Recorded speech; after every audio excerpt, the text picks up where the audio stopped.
Hello again, good people of the world, and if you made it this far, then we are at chapter 1, the introduction, and we'll be going over chapter 1.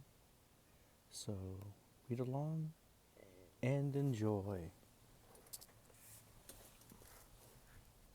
We're about to descend upon Bakersfield, California in our 23-foot Tioga motorhome. The sun was rising on our right. The morning was cool and invigorating. I had awakened about an hour before, and my mind was full of questions. I was thinking about my graduate students, those doctoral students in my counseling and psychotherapy courses, and many less trained would-be counselors or people helpers. They had been eager to learn about the mind and emotions. I thought of so many hurting people out there, frustrated parents dealing with conduct disordered children and delinquent adolescents, the attention deficit disordered, the anxious, the depressed, the obsessed, the compulsive, those plagued with panic disorders and phobias and a host of other problems. As my graduate students researched the theoretical foundations of Freud, Skinner, Rogers, Maslow, Ellis, Pearls, Kharkov, and others, they wondered, did these have the answers they needed to help people work through their troubled lives? As they sketched their minds to understand the structure of the brain, both chemical and physical, and to grasp any relationships between structure and function, they wondered, how could these provide any clues, any answers to people's problems? The power of genetics, the chemical codes at work in every cell of body and brain, thinking, concerned people are full of questions. Are people stuck with the way they were born? Can we fix it with genetic engineering? Or do we give up on healing people, change, and fix the problems of the human race with genetic cleansing? Or is it nurturing more powerful than its genes?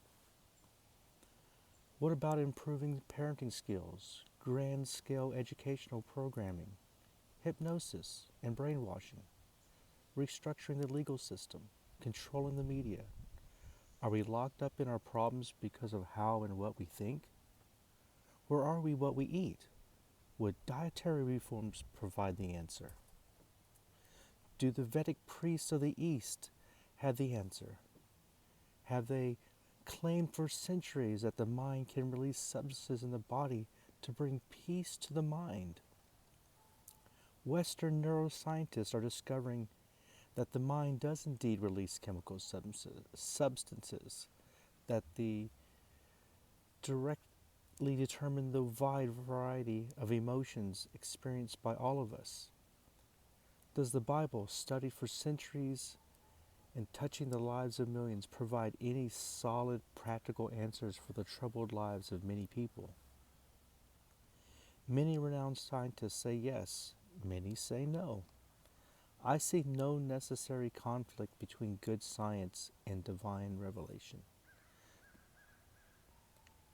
Good science and good religion. Scientific research is ever forgiving new wonders, but good science reveals nothing but conflicts with the Bible rightly understood.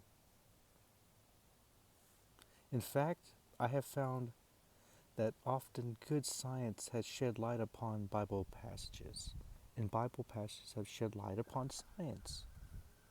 If we study with open minds, both science and the Bible will teach us something of the laws I believe God has established and through which He works.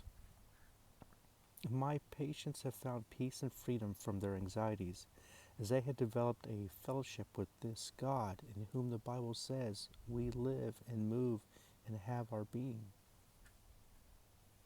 When Socrates, the wise man of Grecian culture, shared with the Greek scholars phrase, as a man thinketh, so is he, He was but echoing the words of the wisest man of all time, King Solomon, recorded in the Bible 700 years earlier. Today, neuroscientists are affirming that our thinking is so powerful that it can burst millions of chemical sacs to pour out chemicals at specific addresses in the brain and profoundly affects our moods, our emotions, and our actions. Beyond this, current findings disclosed by neuroscientist John Eccles and others show how our thinking can even modify our genes. Those Bible words, "As a man thinketh, so is he," take on new and profound meaning with such research. I thought once again of the vast multitude of hurting people out there, countless numbers, many who have never gone to a professional for help. Some were afraid to go. Some didn't know to whom they should go. Could I help these kinds of people to recognize the highway of true healing for a broken brain? Could I inspire people to travel that highway? This book is an attempt to do that. And then I thought of my own work in therapy and counseling as a licensed psychologist for more than 30 years and as a licensed ordained minister for 20 additional years before that. How do I do counseling and psychotherapy? How do I sort through my memory bank during the counseling or therapy session? What leads me to choose some material and reject others? How do I decide if a particular theoretical premise or strategic technique is the one to use? What principles do I operate by? What fundamental truths, laws, or doctrines do I see operating in the thinking, feeling, and behavior of my clients caught in their problems' webs? What propositions do I believe to be axiomatic or essential prerequisites to mental health and healing? Could I communicate these principles and postulates to all that are interested in maximizing the healthy functioning of the brain? As I thought of my clients, I thought of some that I had failed to help. I re-examined the possible reasons. I re-examined my own frustrations and times I failed to motivate. I recalled my premature and ill-timed eagerness to usher a patient into a brand new world of peace, calm, and sanity. I remembered how easy it was to be insensitive to what people are really experiencing, how easy to focus on the wrong issues or apply the wrong remedies. I thought of hundreds of my clients that had found peace of mind and joy in living, freedom from the anxieties, the panic disorders, the depressions, the compulsions, the obsessions, the personality disorders, the conduct disorders, the post-traumatic stress disorders, the sexual disorders, and a host of other disturbing disorders. I wonder why so many of them never suffered a relapse and others did. I thought of my apathetic students, my struggling students, and my failing students, those who left their failing grades behind them and climbed to the top of their classes. I thought of those once frustrated parents who beamed with joy and pride over their children's scholastic achievements. I thought of children and adolescents who suddenly discovered that they were abusing a miraculous mind, an unbelievably powerful brain. Young people who then change their life direction and wing their way to dramatic achievements.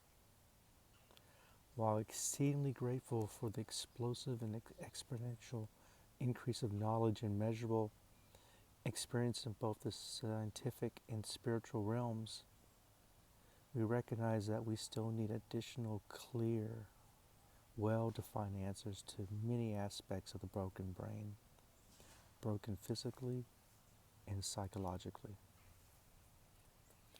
In this search for answers, we can hear many voices calling us in different directions. To recognize the correct route on our journey to restoration and wholeness is challenging, to say the least. Accordingly, we have set established principles and tested postulates along the way, like signposts, if you please. We have included very few detailed maps, lest the guide or traveler grow weary trying to decide between the more scenic, the shortest, the fastest, or the most comfortable route. Everyone can choose. There are sure and safe routes to healing. There are uncertain and dangerous routes. Tragically, many well-meaning people have chosen such dangerous paths that they have ended up worse off than they were started their journey. The principles and postulates set forth in the following pages are well established and thoroughly tested. They are based on good science, findings that have been replicated by independent scientists, and upon Bible passages whose messages were repeated by several different Bible writers to be sure we are correct in our understanding. When followed, thousands have found that these principles and postulates safely and surely lead to psychological health and wholeness. In this book, we are defining a principle as a fundamental truth, a primary law, a basic law, or a governing law of conduct. We are defining a postulate as an axiomatic proposition, an underlying hypothesis that is an essential prerequisite to specific outcomes. It is my hope that the principles and postulates set forth in this book will be as a guiding stars and the unfailing sun to keep all of us right on course. Though sometimes over stormy oceans to arrive safely into the haven of peace, peace of mind and soul, and in the fullness of joy. And that's the end of chapter 1. So, thank you for hanging in there with me. I hope you're able to hear some of the birds chirping and some of the squirrels up there chirping as well. I think they were barking the loudest. And also there at the end, one of the neighbor's dogs, obviously, howling. I think I hear him often, so tell me what you think. And also, do you own a dog, cat, or pet? And what do you think? So, thank you. Until next time, have a great day.